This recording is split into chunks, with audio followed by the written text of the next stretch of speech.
ఈనాటి ఎన్నికల ప్రచారానికి ఆమంచర్ల గ్రామం పంచాయతీకి సంబంధించిన అన్ని గ్రామాల వాళ్ళు పెద్ద ఎత్తున తరలి వచ్చి మాకు స్వాగతం పలికినందుకు పేరు పేరున ప్రతి ఒక్క సోదరీమణికి, సోదరులకు, నాయకులకు, పెద్దలకు, చిన్నలకు అందరికీ కూడా నా హృదయపూర్వక నమస్కారాలు తెలియజేసుకుంటూ, మీరందరూ కూడా అనేక సంవత్సరాల నుంచి ప్రభుత్వాలను చూస్తూ ఉన్నారు. చంద్రబాబు నాయుడు గారి ప్రభుత్వాన్ని చూశారు. ఆయన చెప్పిన ఎన్నికలకు ముందు చాలా చెప్తాడు, చేసేవి చాలా తక్కువ ఉంటాయి. జగన్మోహన్ రెడ్డి గారు ఎన్నికలకు ముందు ఏమేమి చెప్పాడో తూచా తప్పకుండా ప్రతి ఒక్క కుటుంబానికి ఏదో విధంగా ఆర్థిక సహాయం అందిందా లేదమ్మా, ప్రతి కుటుంబానికి అందించిన వ్యక్తి జగన్మోహన్ రెడ్డి గారు. ముఖ్యంగా మేము ఆయన కలిసినప్పుడు చెప్పేవాడు, పేదరికం తగ్గాలంటే పేదవాళ్ళకి మనం ఆర్థికంగా సహాయం చేయాలి, వాళ్ళ బిడ్డల్ని చక్కగా చదివించాలి, వాళ్ళ ఆరోగ్యాన్ని మనమే చూడాలి. ఈ మూడు చేసినట్లయితే ఒక 10 సంవత్సరాల్లో పేదరికం పూర్తిగా తగ్గిపోతుంది. పేదవాళ్ళ పిల్లలు చదువుకొని ఉద్యోగాలు చేసే పరిస్థితి వస్తుంది.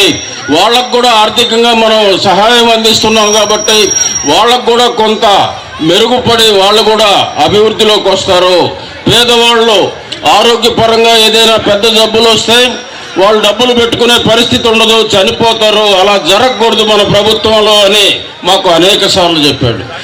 దాన్ని చంద్రబాబు నాయుడు ఇతర అపోజిషన్ పార్టీలలో ఈయన పేదవాళ్ళకి దోషిపెట్టేస్తున్నాడు అని చెప్పి మొన్నటి దాకా అనేక సార్లు మాట్లాడారు.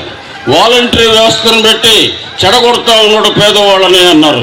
ఈ రోజు ఆయన ఏమంటున్నాడు, నేను జగన్మోహన్ రెడ్డి కంటే ఎక్కువ ఇస్తాను, వాలంటీర్లను ఉంచుతాను. అంతేగాని ఆయన కొత్తగా ఆయన దగ్గర ఇంతకుముందు జన్మభూమి కమిటీలను ఉన్నాయి, వాటిని పెడతానని చెప్పే ధైర్యం లేదు, వాలంటీర్లను తీసేస్తామనే ధైర్యం లేదు, పేదవాళ్ళ పథకాలు ఆపుతామనే ధైర్యం లేదు. ఒకసారి మీరు అందరూ కూడా గమనించాలి. మనకి రాజశేఖర్ రెడ్డి గారి పేరు చెప్తే ఈ రోజు కూడా కొన్ని పథకాలు గుర్తొస్తాయి. అదే జగన్మోహన్ రెడ్డి గారి పేరు చెప్తే చిన్నవాళ్ళ నుంచి పెద్దవాళ్ళ వరకు ఏదో ఒక పథకం చిన్నపిల్లలు కూడా చెప్పే పరిస్థితి ఉంది. ఈరోజు దగ్గర ఈ 10-15 పథకాల పేర్లు చిన్నపిల్లలు కూడా చెప్పే పరిస్థితి ఉంది. అదే చంద్రబాబు నాయుడు పేరు చెప్తే మనకి గుర్తొచ్చేది కరువు కాటకాలు తప్పితే ఆయన చేసిన మంచి పని ఒక్కటి కూడా గుర్తుకురాదని కూడా ఈ సందర్భంగా మీ అందరికి కూడా తెలియజేసుకుంటున్నాం. ఈరోజు మీకు ఆర్థికంగా సహాయం చేయడమే కాకుండా మీ పిల్లలకు చదువుల కోసం నాడు నేడు కింద స్కూల్స్ని చక్కగా తీర్చిదిద్ది ఇంగ్లీష్ మీడియం, ఈరోజు పేదవాళ్ళ పిల్లలు ఇంగ్లీష్ మాట్లాడుతున్నారంటే మీరు అర్థం చేసుకోవచ్చు.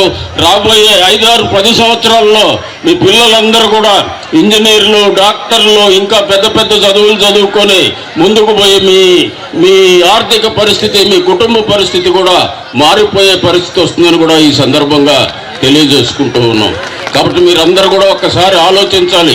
మళ్ళా తిరిగి కానీ చంద్రబాబు నాయుడు వస్తే పథకాలు రద్దే కాదు, చాలా ఇబ్బంది జరుగుతుంది. మనకి చెప్పిన మాటకి కట్టుబడి ఉండేవాళ్ళు కావాలి, కానీ ఒట్టి అబద్ధాలు చెప్పేవాళ్ళు కాదని కూడా ఈ సందర్భంగా తెలియజేసుకుంటున్నాను. నేను గత 25 సంవత్సరాలుగా ఈ జిల్లాలో రాజకీయాల్లో ఎమ్మెల్యేగా 3 ప్రాంతాల్లో, మంత్రిగా, ఎంపీగా పనిచేశాను. ఎక్కడ కూడా చిన్న మచ్చ కూడా లేదు, ఎవరి మీద కూడా దౌర్జన్యాలు చేసిన దాఖలాలు లేవు, ఎవరికి అన్యాయం చేసిన దాఖలాలు లేవు, ఎవరి మీద కేసులు పెట్టిన దాఖలాలు కూడా లేవు. నేను సర్వేపల్లిలో 10 సంవత్సరాలు ఎమ్మెల్యేగా ఉంటే ఆ 10 సంవత్సరాల్లో ఆ సర్వేపల్లిని పూర్తిగా మార్చివేశాను. ఎకరా 50,000 60,000 అమ్మని పరిస్థితిలో నేను అక్కడ ఎమ్మెల్యేగా పోయాను. పోయిన తర్వాత రాజశేఖర్ రెడ్డి గారితో మాట్లాడి, ఆయన నాకు సన్నిహితం కాబట్టి పోర్టు తీసుకొచ్చాను, పవర్ ప్లాంట్స్ తీసుకొచ్చాను, ఇండస్ట్రీలు తీసుకొచ్చాను, ఆయిల్ పరిశ్రమలు తీసుకొచ్చాను, ప్రతి గ్రామంలో రోడ్లు వేశాను, అన్ని గ్రామాలు కూడా సుభిక్షంగా చేశాను. ఈరోజు అక్కడ 30,000 మంది పనిచేస్తూ ఉన్నారు. నేను గత 10 సంవత్సరాలుగా మన ప్రాంతానికి అనేక సార్లు వచ్చాను. ఈ నెల్లూరు రూరల్లో పని చేసిన రోడ్లు కానీ ఏమి కానీ అన్నీ కూడా నేను చేసినవి ఉంటాయి, కానీ శ్రీధర్ రెడ్డి చేసినవి ఏమీ లేవని కూడా ఈ సందర్భంగా మీ అందరికి కూడా తెలియజేసుకుంటూ ఉన్నాను. మనకి సచివాలయ వ్యవస్థ వచ్చింది. గతంలో మీరు ఏదైనా సర్టిఫికేట్లు కావాలన్నా ఏం కావాలన్నా నెల్లూరుకు పోవాల్సిన పరిస్థితి ఉండేది. ఈరోజు మీ గ్రామంలోనే సచివాలయం కట్టి అధికారులందరినీ కూడా ఇక్కడ నియమించడం, వాలంటీర్ల ద్వారా మీకు ప్రభుత్వానికి అనుసంధానం చేయడం జరిగింది. హెల్త్ క్లినిక్ మీకు ఏర్పాటు చేయడం జరిగింది. రైతు భరోసా కేంద్రాన్ని ఏర్పాటు చేయడం జరిగింది. ఇట్లా అనేక సేవలు మీకు అందించడం జరిగింది. ఒక పక్క ఇన్ని అభివృద్ధి కార్యక్రమాలు, ఇన్ని సంక్షేమ కార్యక్రమాలు జరుగుతుంటే ఏమీ జరగలేదని అపోజిషన్ వాళ్ళు మాట్లాడటం చాలా దురదృష్టకరం. మీకు మేలు చేసిన వాళ్ళని ఎప్పటికి కూడా మీరు మర్చిపోకూడదు. రాబోయే రోజుల్లో మరింత మెరుగ్గా మీకు మేలు జరుగుతుందని కూడా నేను తెలియజేసుకుంటూ, ఈరోజు నిన్ననే మన ముఖ్యమంత్రి గారు మనకి మేనిఫెస్టో ప్రకటించారు. ఉండే ప్రతి ఒక్క కార్యక్రమము అమలవుతుంది.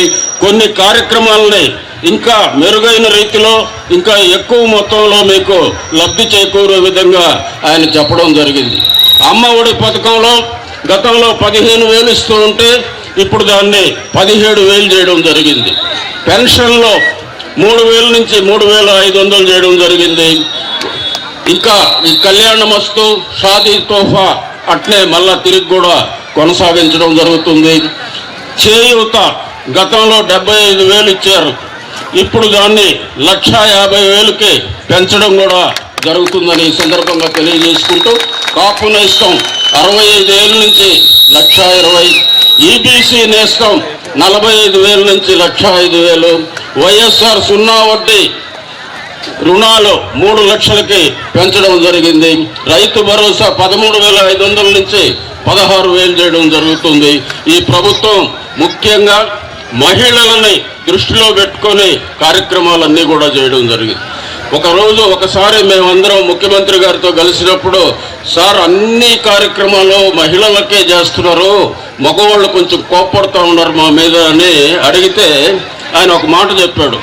వాళ్ళ పేరుతో ఏదైనా పథకం వేస్తే ఇంటికి పోయే లోపల ఖర్చు పెట్టేస్తారు, మహిళల అకౌంట్లలో వేస్తే వాళ్ళ కుటుంబానికి, పిల్లల ఎదుగుదలకి ఖర్చు పెడతారు, అందువల్ల మహిళల పేరుతో వేస్తున్నానయా, అంతేగాని పురుషుల మీద నాకేం కోపం లేదు, వాళ్ళు కూడా ఆ ఇంట్లో వాళ్లే కాబట్టి మహిళలు వాళ్ళకి సర్ది చెప్పుకుంటారు అని ఆయన మాకు చెప్పడం జరిగిందని కూడా ఈ సందర్భంగా మీ అందరికి కూడా తెలియజేసుకుంటూ, మనకి ఇప్పుడే చెప్పారు శ్రీధర్ రెడ్డి గారు ఏం చేశాడు ఈ 5 సంవత్సరాల్లో, అంతకుముందు ఏం చేశాడు, నేనేం చేశాను అనేది మీ అందరికి కూడా తెలుసు.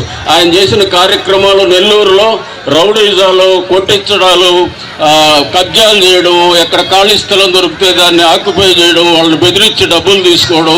నాకు డబ్బులు తీసుకోవాల్సిన అవసరం లేదు. ఆయన చెప్పాడు నేను చాలా పేదవాడిని, నన్ను ఆశీర్వదించండి. నిజంగా ఆయన రాజకీయాల్లోకి వచ్చేటప్పుడు పేదవాడే, నేను డబ్బులతో వచ్చాను అందుకని నాకు డబ్బులు అవసరం లేదు.